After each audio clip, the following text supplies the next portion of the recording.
Good evening and welcome to Slam the Gavel, the show that tells it all regarding family court, other court issues, as well as CPS. I'm your host, Marianne Petrie. I have back on the show, I have Augustus Vaughn. The last time he was on my show was September 22 of 2022 and season 3, episode 112.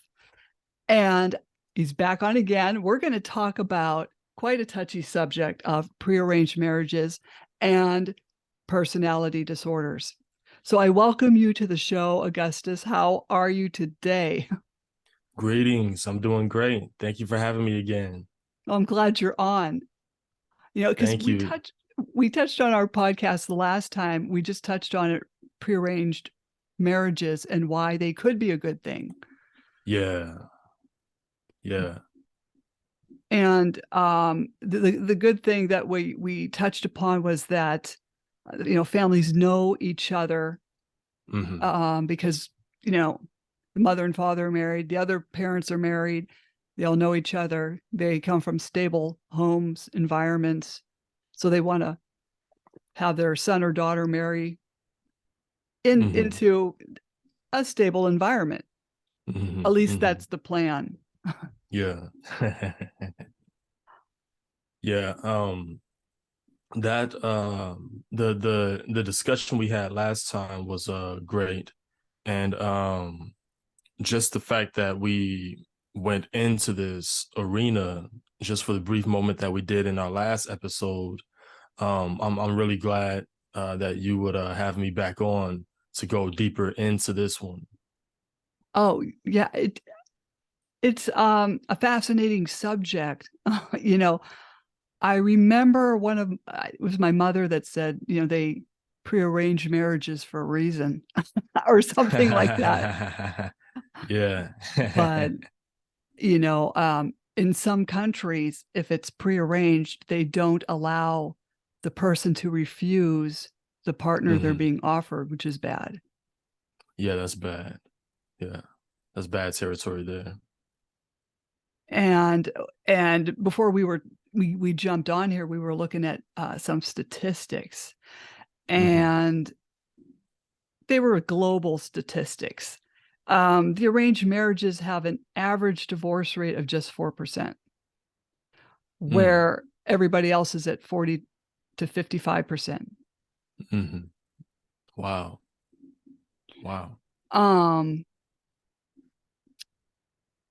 Okay, so I'm going off of 27 shocking arranged marriage statistics, which was written on May 20th, 2017 by Brandon, I think it's Gaille, Gaille. All right. But he had some really fascinating statistics. Let me see here. 55% of the marriages that occur in the world today are arranged. I don't know if anybody knows that. I didn't know that. Yeah. The rate of arranged marriages in India is 90%. In an arranged marriage, the man is usually 4.5 years older than the woman in the formed relationship. Now, of course, there's a dark side to this where 48% of the girls who are involved in an arranged marriage in South Asia are under the age of 18. And I think he also mentioned Nigeria, where they're under the age of 15, and that's bad. And I think that almost crosses over to child trafficking. Wow. That's my opinion. I don't know what you think of that, but it's kind of. Yeah. No, it makes sense. It definitely makes sense. So the divorce rate in India, though, is just 1.1%. And in some countries, the man or woman can refuse a selected spouse. And another fun fact is the annual number of arranged marriages worldwide is 26,250,000. And the global divorce rate for these arranged marriages is 6.3%, which is fascinating. Yeah. Wow. It's interesting what he has written here. because long ago, if you want to go into history, it says here, are laws on the books that cause women to be stoned if they tried to leave a marriage. If such a law was Hmm. in place in the U.S., the divorce rates would be lower too. Wow. Um, also, we talked about the arranged marriages are viewed as a social and economic. I can't even, if I can talk English, economic necessity, so that both families can continue to economically thrive. Mm. Now, this is just terrible. There is a difference between an arranged and forced marriage. Up to 80% of the marriages in Afghanistan are forced. A Mm. majority of the marriages in India, however, are arranged where refusal is possible. Okay. Okay. And I did read this somewhere a long time ago that for many couples, they may meet each other for only 15 minutes before the marriage ceremony actually occurs. Wow. And that's Ay, going to ay, ay. that's going to lead us into another conversation in Oh, regards to yeah. personality disorders. But it also says here parents aren't the only participants in an arranged marriage. Uncles, aunts, and other extended family may be involved. Mm. Okay. Um, oh, if a divorce occurs from an arranged marriage, it is not uncommon for both families to disown the person they feel may be at fault for the relationship issues. Ooh. Yeah, that sounds very Eastern. Very Oh, Eastern. yeah. Yeah. Also in India, women in India who have an arranged marriage may have up to 8 children in a common relationship. Hmm. Okay. And it's more common for women who are unhappy with their marriage to poison themselves rather than seek a divorce. Oh, my. But that could be in any marriage. That could be Yeah. anybody, but that Yeah. sounds kind of Eastern. Yeah. Out there, I would say they poison themselves. Out here, they poison their husbands. Yeah. Or their wives. Or Or they're, send yeah, or come again. or they put people in mental institutions. They're still doing that today too. Oh yeah. Oh yeah. Now, in some parts of South Asia, dowry and caste systems are very much playing its part in arranged marriages in rural areas. Mm. So he writes here, feeling so trapped and worthless must be horrible beyond comprehension, yet thousands of spouses feel this way because of their culture. Rather than seek out help or to proceed through a divorce, there is less shame in committing suicide than there is seeking safety and shelter from somewhere else. This My is a goodness. hidden issue within an arranged marriage, but to be fair, it happens in all types of marriages as well. There are Mm. still many who condemn divorce in all circumstances. They may not be the majority anymore, but they are still loud enough to be influential. Hmm. So he also addresses arranged marriages affect Western culture. Hmm. There's only a couple factors here. 86% of Indian population demographic in U.S. are still marrying someone they have met within their community. Hmm. 14 million girls are married before the age of 18 every year. The percentage of girls who get married before the age of 18 in industrialized or modern countries is 67%. Hmm.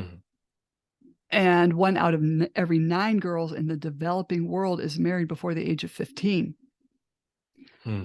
Girls who give birth to their first child before the age of 15 are 5 times more likely to die during delivery of the child than the women who are in their 20s.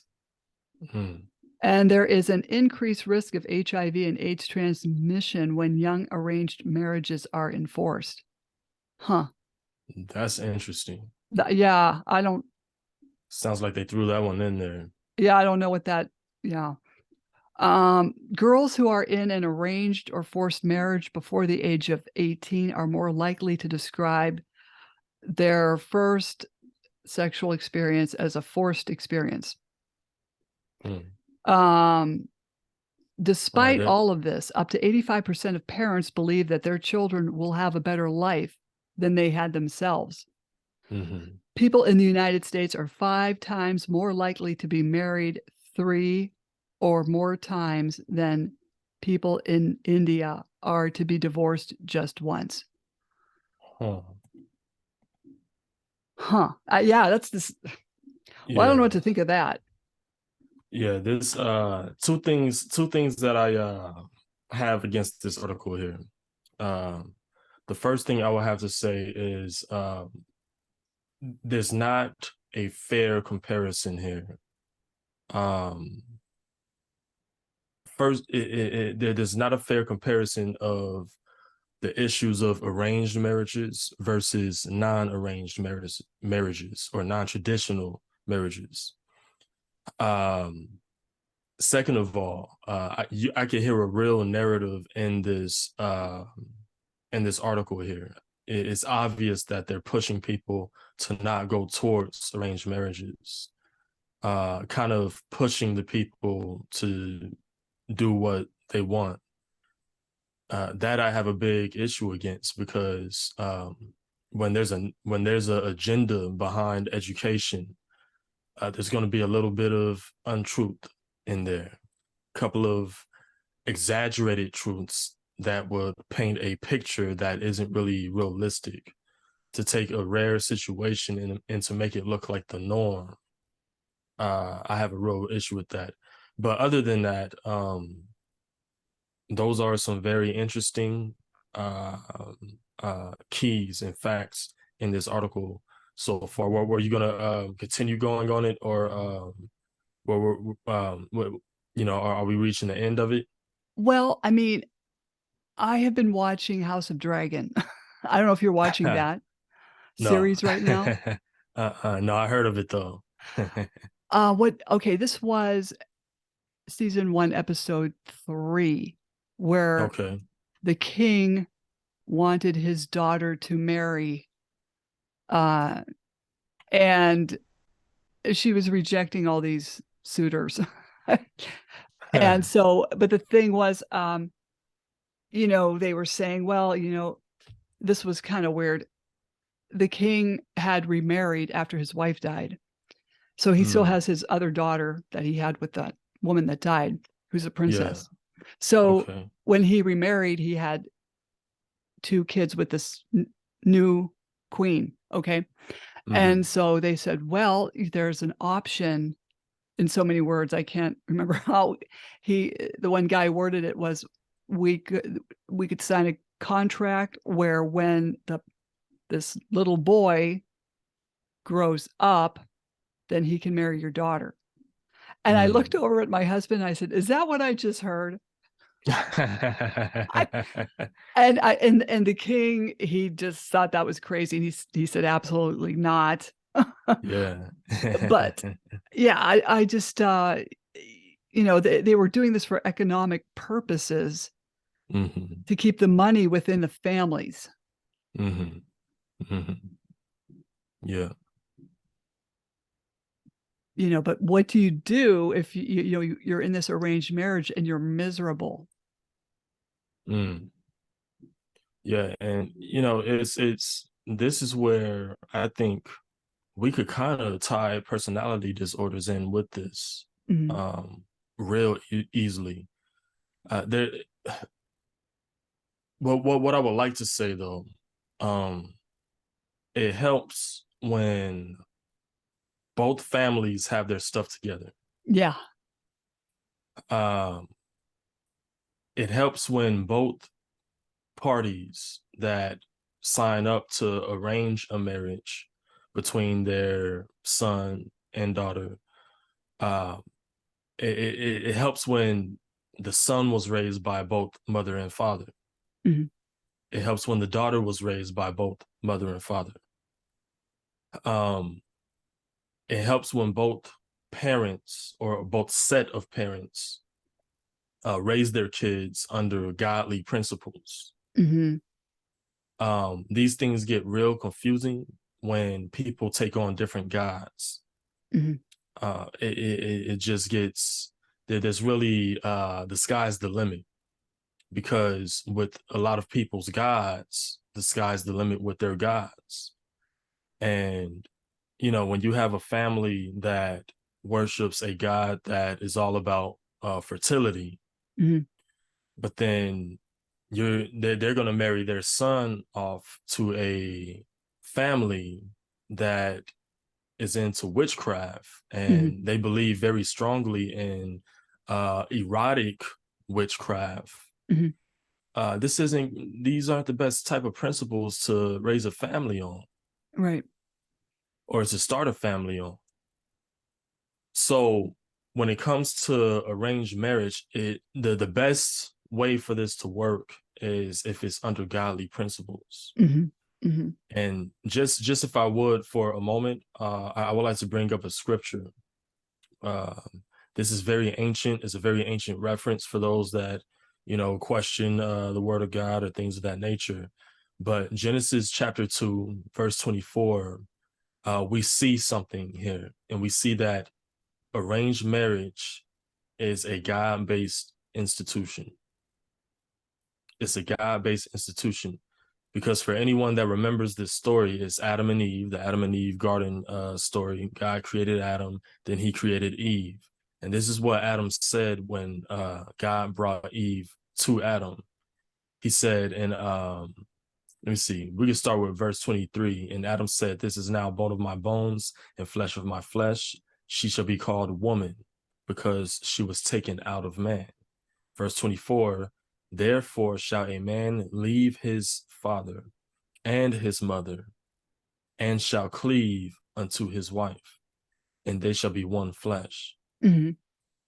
Now, seeing that the father was God in this instance for both Adam and Eve, this was clearly a arranged marriage. Mm-hmm.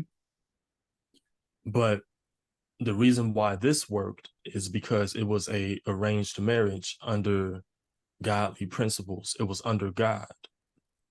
And even though Eve and Adam, even though they fell, even though they sinned against God, the marriage still worked. Mm-hmm. And every marriage after them, under that same principle, it still worked. It wasn't for hundreds of years after this until people started talking about divorce. Mm-hmm. See, so that's the main point that I wanted to drive home. Of course, there's other points that we will be making, but arranged marriage is a God-based institution, and that's how it should be ran and done. And there's not a lot of God in people's lives. Yeah. Yeah. Yeah. So, I don't know. I think they can work if you've got the right families, Mm-hmm. and they seem compatible. Yeah. It would save, anyone from going through a divorce. I mean, is it a great idea? Possibly not in some situations where, you've got, people that are maybe even alcoholism running in their family, for instance, or, other sorted things that, Mm-hmm. that people should know about before they marry a person. Yeah. Most definitely. Well, see, there's levels to arranged marriage. Like many of the more rare instances mentioned in that article, um, it's almost as if I don't want to demean or put down the writer of that article, but it's almost as if they just finished watching a Vice documentary before writing that article. Like it was doom and gloom, complete doom and gloom. Mm-hmm. But there's a lot of beautiful things that comes out of arranged marriages. And see, there's levels to it. It's a difference between a father that wants to find a good candidate for his daughter, Mhm. and goes out meeting other men that have sons his daughter's age, and seeing who's the best candidate to bring over to his daughter. There's a difference between that and someone marrying off their daughter before she's old enough to buy a drink, Mhm. before she's old enough to serve in the military. Mhm. You know, that's a big difference. That's an extreme. See, and arranged marriage, in all essence, the only true marriage that there ever was is arranged marriage. It's just that there's levels to it. For example, if a father was in a young lady's life, or this a little girl's life, and say this father has a son and he has a daughter, he buys the son uh toys for boys. Mhm. He gets some cars, gets some toy soldiers, things of that nature. But he gets the daughter. For the daughter, it's a little more strategic. He gets her a dollhouse where it's a Mhm. castle, and he gets her the princess and the prince. And the daughter says, "Wow, this is so cool. Thank you, Daddy. Mhm. I want to be a princess someday." Mhm. And the father says, "You are a princess. You're a princess now. You're my princess." Then she brings the daunting concern, the daunting matter. "Oh, I want a prince someday too." Mhm. This is where the father could step in, and he says, "You know what? Daddy's going to find a prince for you. Daddy will find a prince for you." Now he can open up the topic from early on. Mhm. Now, instead of the daughter saying, "I'm going to go out, and once I'm old enough, I'm going to date around and get my heart broken and, cry myself to sleep for years and all these things." Instead of that, she's saying, "Oh, Daddy, I want you to find me the best prince you could possibly find. I Mhm. want him to be like this. I want him to be like that." And the father could say, "You know what, daughter? That's exactly what I'm going to find for you. Whatever Mhm. you want, I'm going to find that for you." That's a marriage that will never break. Mhm. Once that young girl is old enough to marry, and the father stands on his word and finds someone exactly like what she continues to add details to as she gets older, they're not going to divorce. Mhm. That's a form of arranged marriage, but it's just a lot lighter. It's a lot more we wouldn't call that arranged marriage, but that's exactly what it is. It's the father finding the mate for the daughter. Mhm. See, not her going out there getting her heart broken and things of that nature. Right, like, why go put yourself through all these crappy dates and, you know, I Yeah. yeah, because I know, like, my mom tried to set me up with a guy and, who came from a stable home, but Hmm. I didn't go for him. He just was not my type. He made a lot of Yeah. money, which Hmm. would have been my type, but he just wasn't it was not someone that I could go for. Yeah. Yeah. Yeah. Hmm. So but, some of these parents might not have access to a lot of people that have kids that around the same age or whatever. Hmm. Hmm. It's all like it's geographical. I don't know. Yeah.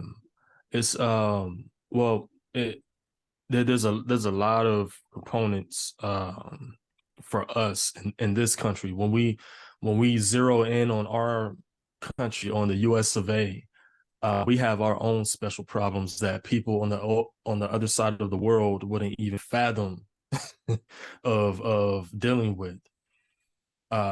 Of course, the food crisis and the rebellions that they have in these third world countries. Of course, we don't have to deal with those things, but we have to deal with the social issues like marriage and divorce and the dating market and the sex market. That's a market now. The sexual marketplace. That's a market. So we have to deal with these issues that they don't have to. And when it comes to growing up and having parents that are actually trying to find someone for us, the parents have to not only work harder, but they have to know exactly what's going on, not according to when they was growing up, but according to when their seed, when their heirs are coming up, because their heirs, that generation under them have some new issues, some new problems that the parents have to be very keen and aware of. I mean, they have to be able to predict what's going to happen next for Mhm. their next for their kids, just so that they could prepare them and um trick full to fool the tricks of time. Mhm. And, in our families, we've got a lineage of, 800 years in everybody's family. You don't know what personality disorders, that you had in your family, say, 100 years ago. It might Yeah. pop up in someone's family, and you could be marrying off your son or daughter to a a nut. Yeah. Yeah, that's a possibility. But if the parents, if they have godly principles themselves, they could have godly judgment and they could see it. If the mother is the one doing the choosing, there may be a lot of things that may be able to slip in that she won't be able to identify, mainly because most of the nuts, most of the crazies, they know how to win over the mothers. They just do the same thing they did with the girl. They know how to win over the girl, Mhm, and they just get to those emotions. And once they got that, they're in. mhm. Then all the craziness could come out. But the father is going to be a lot harder because the father could see past all of those things. He could keep it logical and extract emotion 100% of the time, all the way up into the day of the marriage. So it's very important, like saying earlier, if both parties have both mother and father there. Yeah, and with the divorce rate, even, disregarding arranged marriages, there's such a high divorce rate, Hmm. between 40 to 55% now. Um, Hmm. when we had talked earlier on the last podcast, it would Hmm. be harder to set up an arranged marriage because with a divorce, you don't know, you can't meet the father because maybe the father is out of the picture and you don't know why, and no one's telling you Yeah. why, or the mother's out of the picture and no one's telling you why. Yeah. Uh, you don't know what took place, why these other parents were erased Yeah. out of these families. Yeah. And that's really not safe to marry into. Yeah. Yeah. It's not. It really isn't. And this is definitely something for the up and coming generation to consider. The past generations, we had our time. We we made our mistakes. We have our, stuff that we swept, under the rug. This isn't something for us per se, unless we did a whole lot of we did a lot of investment and working to clean up our past issues, and then maybe we could consider something like arranged marriage. But the whole essence of arrange is to have the father arranging it. See, Mhm, so we get back to this old issue, which is really the root cause of all issues in America. If I haven't said this before, I will say it again. But the root issue behind all issues in this country is the daddy issue. mhm, There not being a father at home. That's the biggest issue in this country. It's the root cause of every issue in this country. So if there's no daddy at home, arranged marriage is not an option. It's not an option. But if there is a dad at home, for those that are fathers, they can consider setting up arranged marriage for their daughter. They could consider um, um, arranged marriage for their son. For the son, is a lot different.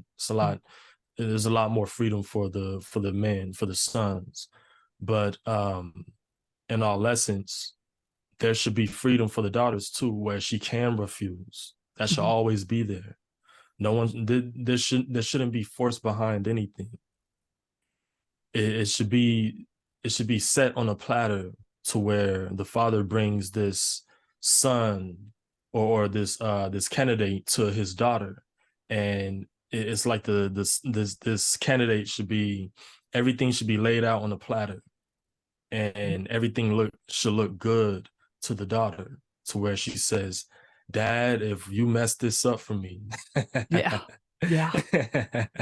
So that's it's a much more TV land, much more fantasy sounding scenario, but it doesn't take a lot of hard work. If this generation of fathers just plan it and just set it up, this could be a beautiful turnaround in this up and coming generation. Mm-hmm. Mm-hmm. And the thing with these personality disorders, like you were saying, with, they're very good at schmoozing over with the mother. And that's like with the love bombing, and this goes on. This can go on for a month or a year. And then this marriage would take place, and then you'd start seeing the cracks in the plaster. And you just people aren't. I think a lot of people don't see this stuff coming with these personality disorders. Mm-hmm. Mm-hmm. And people probably are wondering, well, what personality disorders are we talking about? Like high functioning bipolar, high functioning borderline personality disorders. And I know people are bringing up narcissism. And who was I talking to? Someone had said that there's going to be more narcissists coming up in these years based on all the divorces that have happened. That's interesting. I don't know. Oh, go ahead. Yeah. No, that's very interesting, because the last time I checked, this country was founded by narcissists. The people that were in the happy marriages were narcissists. They were out conquering stuff, taking another man's stuff and bringing it home to the wife and saying, "Hey, honey, look at what I brought home. Look at what I won in war. Look at what look at what I did. I."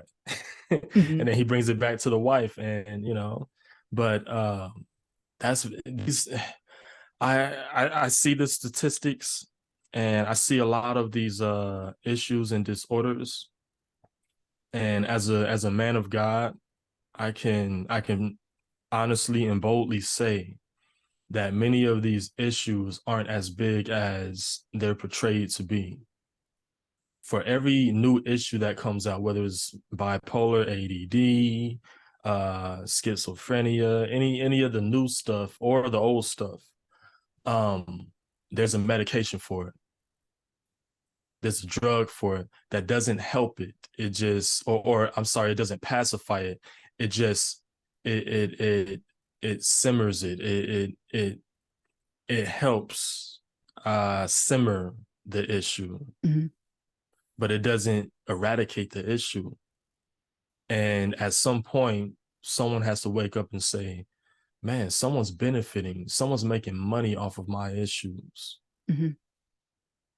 They want us to have these issues.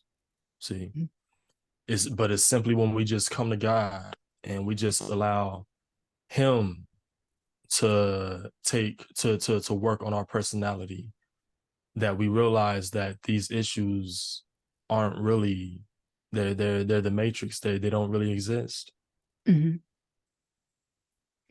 Well, when I was a psychiatric nurse way back when, like early 90s, I remember talking to one of the seasoned nurses, because I had just started there, and I said, "Wow, we got this patient in, and he's not violent. He has a twin brother. And Mm-hmm. she just like rocked in her chair and said, "Oh, yes. We get the nice brother. His twin, he goes to Mm. the other hospital because, you can't have a conflict of interest with, two Yeah. brothers in a mental hospital." Yeah. So I said, "Really?" And she said, "Yeah, the other one's pretty violent. The parents met on a psych unit Mm. and they got married and produced these Oh. sons that are schizophrenic." Oh. Goodness. So it's in fact, she had also said that she has seen generations come through these doors. Mm. Wow. And so I'm thinking, remember, I don't know if you remember this book Emily Bronte wrote, which was Jane Eyre. I don't know if you know the story of that Oh, one. that sounds familiar.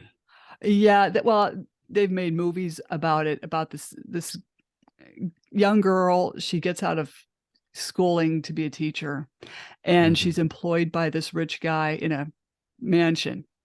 Mm. And he has obviously a daughter that needs to be taught, homeschooled, whatever. Mm-hmm. And what Mm. happened is that apparently he was in an arranged marriage and didn't know that she was mentally ill. So he Mm. had his wife locked up in the highest floor of this mansion. Mm. And he told this school teacher, he said, "Don't you go up there. Just let the maid go up there. If there's a problem, the maid will go up there." Mm. So, but he had started to fall in love with the school teacher. Yeah. So this school teacher, she wanted to know what was up there, what's going on up there. And it was on their wedding day that, like when they said, if anyone objects, come forward. Well, apparently a family member came forward and said, "Oh, they can't get married. No, he's got his wife up in the higher tower." And poor Jane Eyre is like, "Oh man, she had no idea, whatever, and she, fled the scene." And then she had found out, a couple months later that there had been a massive fire at this mansion. And Mm. apparently the wife had gotten out of her room and set the mansion on fire, and this man had become blind. They all Mm. escaped, uh, but the wife that was mentally ill, apparently she perished. And I guess Jane Eyre started taking care of this guy, and you know they could have their relationship back. Yeah. But you know it's just very scary because you don't know what you're marrying until you're in there for a couple of years, and then you're going, "Oh, what did I get into, and how do you get out?" Yeah. Now see, Marianne, see, this is exactly what I mean behind Hollywood and its way of just, oh man. Hollywood is so influential. And I must say that story, that example that you used sounds like a amazing story. Mm. A amazing story. If that was in a movie, I mean, edge of the seat for the full 2 hours, 2 to 3 hours. But that's a horrible case study. Yeah. Yeah. And yeah, Because because if it's based on a true story, it will never happen again. right, right, and the book was written, I think, back in the 1800s. Oh, okay, all right. Because Sounds Emily like it. Bronte had a sister, Charlotte Bronte, and they were both writers. But Okay. I think back then there was a lot of people hiding their spouses who were mentally ill and possibly dangerous. I don't know. Okay. Yeah, and that scene, that's a different time. But if a movie like that will come out, you have to imagine all of the people that will be in full fear of getting into an arranged marriage because they'll be afraid of something like that. Mhm. And if that happened, it was in a different time span. Mhm. and there was a different thing that was happening in the world at that time. There's no saying what kind of bomb or what kind of chemicals was released on that part of the world to cause that much mental illness in that in that scenario. There's no saying. So for us today, it is very sad. You'll have many couples, many young ladies, it is more so the women, but the men have fallen into Hollywood too. But they'll watch a movie, they'll see a movie like that, and they'll make life decisions based on this fear that was instilled in them based on a movie or a series or a genre that is pushing this narrative, and it'll mess them up because it's not based on reality. Mm-hmm. Yeah, I think there's a lot of these movies that just aren't based on reality. I mean, look at the Brady Bunch, everyone got along, and if there was a problem, it was solved in 30 minutes. Yeah. Yeah, that's a part of reality I would like to see though. Yes. Yeah. Yeah. I think a lot of problems can be solved within 1 to 2 days. I mean, whether it be, family court, well, we have to get that abolished, but there are things that can be solved in 1 to 2 days instead of dragging out cases for 8 to 12 years. 8 months to 12 years. Yeah, because they're making money off of our pain. Mm-hmm. Mm-hmm. Yeah, making fortunes. So I would like, to see a positive side of arranged marriages. And it could have been, in my case, had I gone for that guy, and thought he was cool and attracted to him. But if you're not, you're not. But that would have saved me a lot of heartache, honestly. Yeah. Had that clicked. Just didn't click. Yeah. Yeah. And there's many today that look back and they say the same thing. And it's a pattern that the people in power have observed. But instead of working with our women and making the guy that they should be with look cool, they'll make the guy that's the exact opposite look cool with the music, with the movies, with the novels. The stuff that's in these novels is trash. These novels are trash today. But except mine. Well, come again? Except mine. Except except yours. Yeah, except yours. But is these romance, erotic, fantasy novels, the stuff that they have in there is horrible. And they're painting this picture to push the women to want the wrong kind of guy, to make him look cool. When you turn on the radio, you don't hear a young guy saying, I'm a father to my kids. I handle, I pay my dues. I'm a good God-fearing man. No, he's saying I sleep with whoever I want. As a matter of fact, I just took this other guy's baby's mother. Yeah, I just had my way with her. That's what's in the music. And this guy is being made to look cool. So by default, these young ladies, they go out and that's the type of guy that they want. And they look years back in their past and they say, you know what? That guy that I didn't even think of talking to, that my mom said I should have talked to, that guy that my father tried to hook me up with, that's the one I should have got with. The government knows this and they know this system, but instead of implementing and helping this system, they put it more into the culture to where we buy this stuff and fill their pockets up, and they benefit off of our pain once more. Most definitely. And I had told my kids, I said, whoever you marry, I have to approve them, because if I don't think it's going to work out, I'm going to tell you. Yeah. Yeah. Yeah. I think the parent should at least, if if it's not going to be arranged or whatever, but these kids should really listen to their parents. Yeah. Mm-hmm. Because I worked with someone and she said her mother begged her not to marry this guy, begged her. Wow. And sure enough, the path of hell started. Oh man. And when she told me that, her mother had begged her, she should have Mm. listened, Yeah. she had said. I felt Yeah. so bad because, they're people are young and, they're attracted to this person, but they don't see that maybe something that's underlying that their parent is seeing. Yeah. Yeah. Yeah. Exactly. Exactly. And there's, man, this deserves a book. Yeah.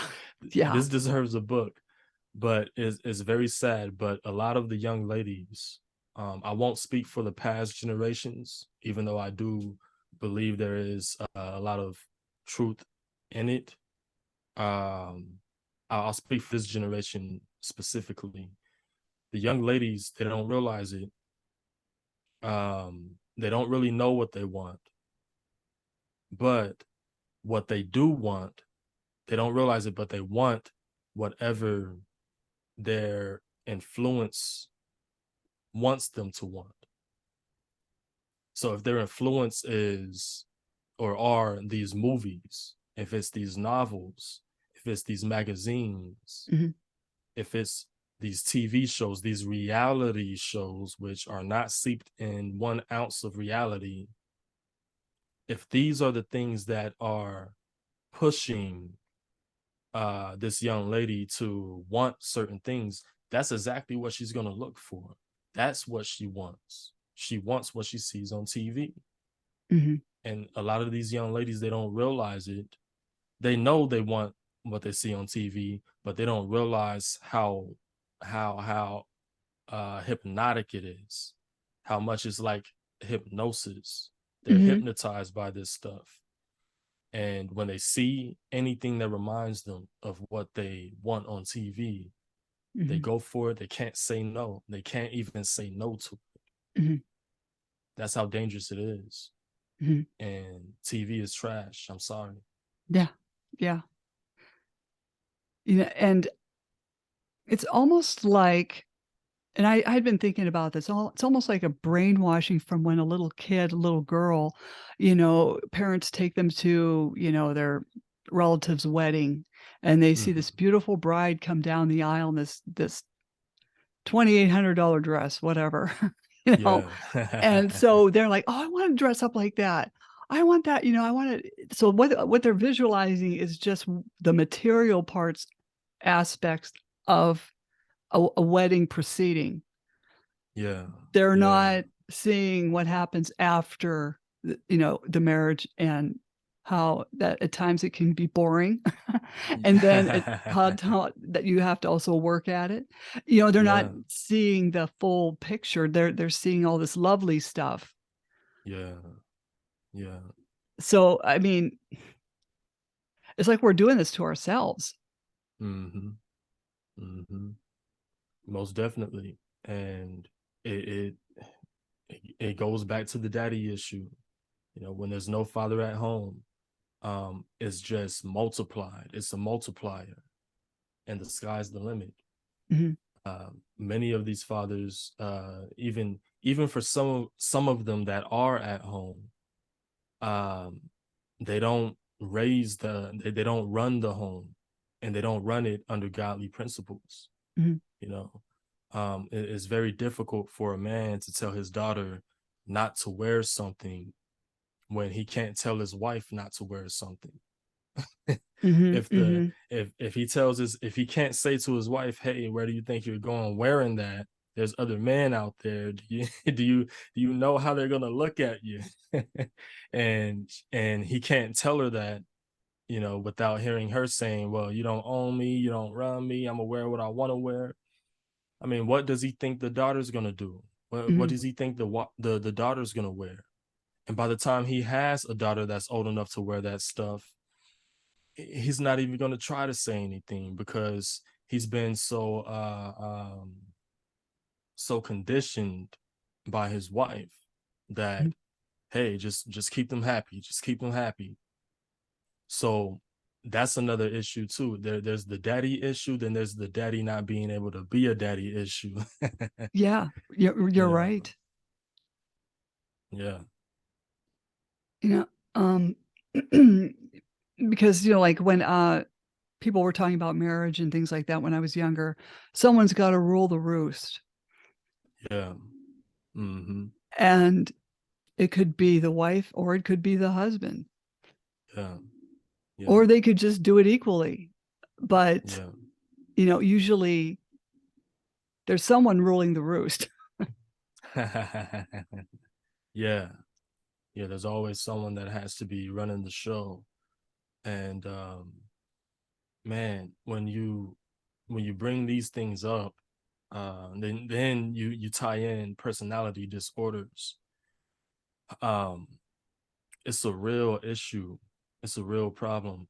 But what I do want to say about personality disorders, just to kind of give some hope to the people, it's not so much of a issue that is so hard to mend. Uh, Personality disorders in all essence, it comes down to a person's will. That's all it comes down to. Does your will align with God's will? It's that simple. Do you care about the things of God, or do you not? Is that simple? And for anyone that may want to disagree or say, no, it can't be that simple. There's a lot of scientific, therapeutic, okay, 2020 or 2020. We know what happened. Something catastrophic happened. Mm-hmm. They said depression went up. They said debts went up. They said all these things went on. Yet that was a catastrophe for us. But in comparison to all of the other generations, this was still the best time in this country that this country has ever had in 2020. In the midst of that catastrophe, it was the best time that the country has ever had in comparison to when there was a Benjamin Franklin or a George Washington or anybody. That time was better than President Nixon's day. Mm-hmm. It was better than that. But in comparison to history, where we had a world war, where we had a World War II, we haven't seen anything like that. Mm-hmm. Things are so good right now that people have to create disorders. Why wasn't our grandfathers bipolar? Mm-hmm. Why wasn't our grandfathers schizo? These guys have, I don't mean to sound gross, but they went to war and they seen ligaments blown to pieces. Mm-hmm. The ligaments of friends that they developed a brotherly bond with. They didn't come home talking about how they have ADD or Mm-hmm. schizophrenia or any of these issues or depression or anxiety. It was a matter of will. Mm-hmm. And when they went to war, they had their Bible in their pocket. Their will aligned with God to some Mm-hmm. degree. They had a praying mother. They had a praying wife at home. See, their wills align with God to some degree, to the point where their sanity will be intact. People don't care about God today, nor do they care to care. And it's no wonder why people, for a lack of better words, why people are so crazy today. Mm-hmm. Because they think they don't need God at a rate that we've never seen in this country. And it's not being taught. Like when when I was in grade school, we had a third grade teacher who Mm-hmm. would, after the Pledge of Allegiance, she would give a small Bible story, really short, because, in school you weren't really allowed to talk about that. Yeah. But she I remember the one she was talking about when Jesus was carrying the cross and he fell, Mm, who helped him get up? And I knew mm. that answer. So I raised my hand. I said, Simon. She goes, you're right. Okay. So now open your math books. You know what I mean? But, Yeah. but she always stuck something in about God at school. Wow, that's beautiful. But teachers are probably afraid to do that because, the intercom systems and, God should be in the schools, but Hmm. they've taken God out of the schools. And so Hmm. now we're building prisons. Yeah. Oh yeah. Because Yeah. if it's not being taught in the home and the schools can't do it, godless society, Yeah. Yeah. not to be depressing, but, maybe it is depressing, but it just is Yeah. what it is. It is. It is. It is. It's very interesting. That's very prolific how you compare the schools to prisons, Mhm. because they say, I haven't done any intensive or heavy research on this, but they say the same companies that make the food for the schools make the food for the prisons.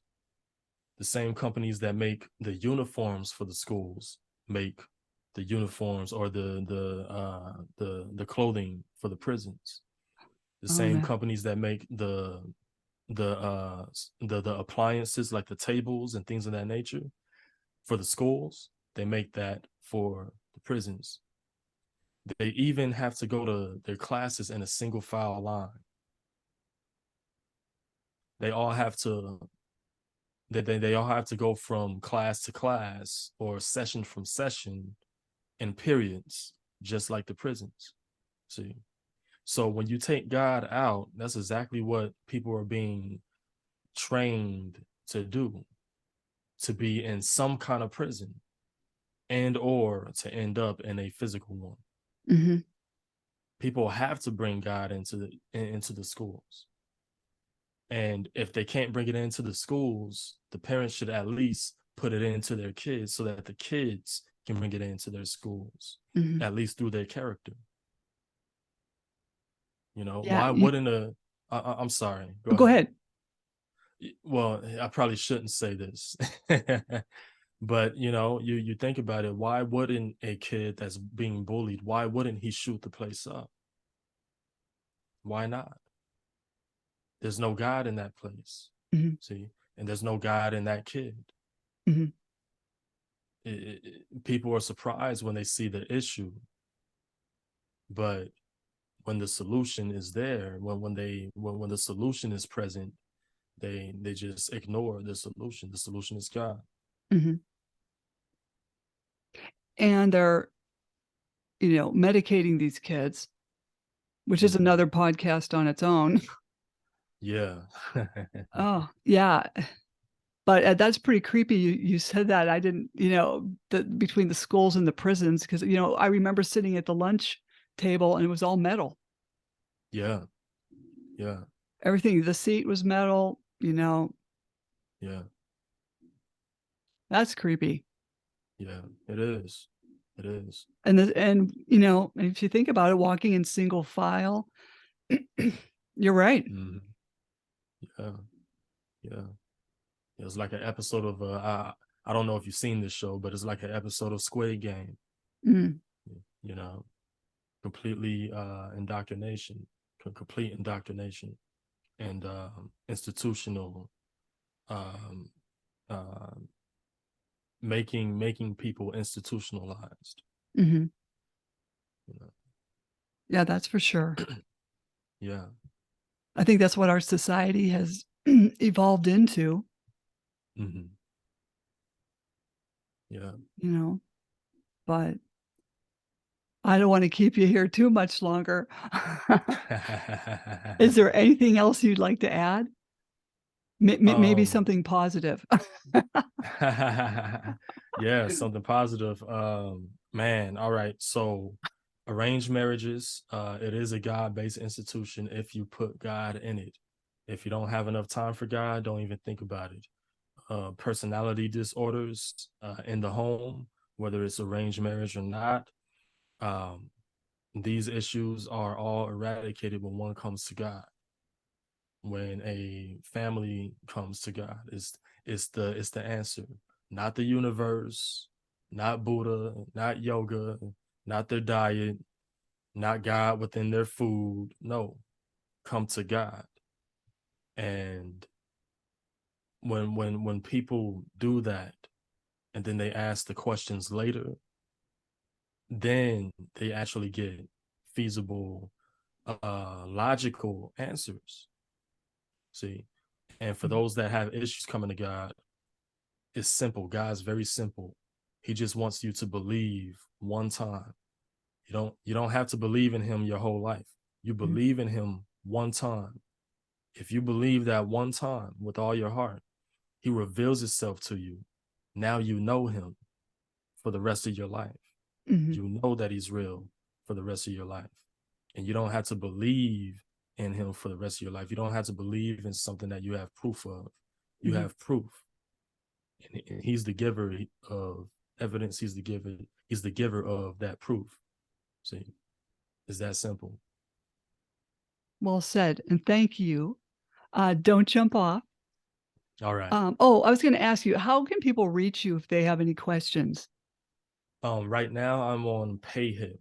So that's payhip.com/Augustus Vaughn. And if you guys can't find me on PayHip, you could just search up my books. My books are everywhere that audiobooks are sold. So yeah. Awesome. Awesome. Well, hey, don't jump off. Slam the All Gavel's right. a podcast to help the public understand what really goes on in these family courtrooms. I'm your host, Marianne Petrie, author of Dismantling Family Court Corruption, Why Taking the Kids Was Not Enough, and Cry Out for Justice, Poems of Truth. Please join us again here with Augustus Vaughn in the future and other exciting guests. Thank you again. I appreciate it. Thank you. It was a blast. It's always a blast. Thanks.